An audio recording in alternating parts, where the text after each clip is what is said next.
জামাতি যারা আপনার এই যে তাদেরকে আমি ফ্যাসিস্ট দলই বলতে চাই।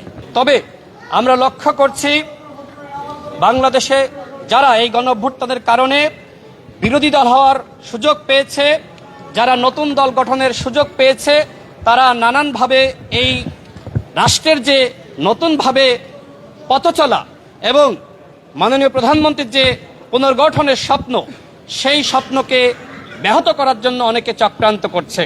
আমি জামাত ইসলাম এবং এনসিপির প্রতি আহ্বান রাখতে চাই, শেখ হাসিনা যে ভাষায় কথা বলে, আওয়ামী লীগ যে ভাষায় কথা বলে বিএনপির বিরুদ্ধে বিষোদ্গার করে, বর্তমানে আপনাদের ভাষা একই রকম, কোনো পার্থক্য আমি লক্ষ্য করছি না, কোনো পার্থক্য আমার কাছে পরিলক্ষিত হচ্ছে না। আপনারা একটি গঠনমূলক বিরোধী দল হওয়ার চেষ্টা করেন। শেখ হাসিনা এই রাষ্ট্রকে ব্যর্থ করতে চেয়েছিল, এখন আপনারা হুমকি দিচ্ছেন যে আপনারাও নাকি প্রধানমন্ত্রীকে সফল হতে দিবেন না। বাংলাদেশের মাননীয় প্রধানমন্ত্রী অবশ্যই সফল হবে ইনশাআল্লাহ। কোনো অপশক্তি মাননীয় প্রধানমন্ত্রী যে স্বপ্ন দেখছেন, তার যে পথ চলা, তার যে অগ্রযাত্রা, সেটিকে ইনশাআল্লাহ ব্যাহত করতে পারবে না।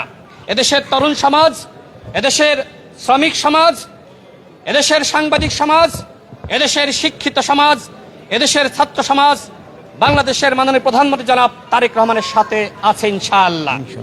আজকে আমরা আমাদের দেশনেত্রীর জন্য দোয়া করেছি, শহীদ প্রেসিডেন্ট জিয়া রহমানের জন্য দোয়া করেছি। বাংলাদেশে যে সংস্কারটা শুরু হয়েছিল বন্ধুগণ, কার হাত ধরে? শহীদ প্রেসিডেন্ট জিয়া রহমানের হাত ধরে। পরবর্তীতে দেশনেত্রী বেগম খালেদা জিয়া তিনি এই রাষ্ট্রের মেরামতে কাজ করেছেন। আপনার চট্টগ্রামে সেখানে বৃষ্টির পানিতে এলাকা তলিয়ে গেল। এরপরে আমাদের প্রধানমন্ত্রীর পক্ষ থেকে 10টা পদক্ষেপ তিনি কিন্তু সামনে তিনি প্রকাশ করেছিলেন যে এই 10টা পদক্ষেপ আমরা গ্রহণ করেছি।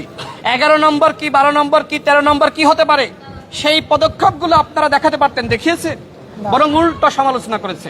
আজকে প্রধানমন্ত্রীর প্রত্যেকটা পদক্ষেপকে প্রশ্নবিদ্ধ করার অপচেষ্টা চলছে। আমাদের অনেক মন্ত্রীকে বিতর্কিত করার চেষ্টা করা হচ্ছে। দেখেন, সরকারের যতদিন অতিবাহিত হয়েছে, এই 5 মাসে সরকার এখনো পর্যন্ত এমন কিছু করে নাই যে সরকারের বিরুদ্ধে গণঅভ্যুত্থানের হুমকি দেওয়া যায়। চক্রান্তকারী মহল, সেটি আওয়ামী ফ্যাসিবাদ বলেন, আর এই যারা বর্তমানে জামাতি যারা আপনার এই যে তাদেরকে আমি ফ্যাসিস্ট দলই বলতে চাই, কারণ তাদের কোনো গণতান্ত্রিক আচরণ এখনো পর্যন্ত আমার কাছে পরিলক্ষিত হচ্ছে না। কোনো ফ্যাসিবাদ আমাদের এই অগ্রযাত্রাকে ইনশাআল্লাহ ব্যাহত করতে পারবে না।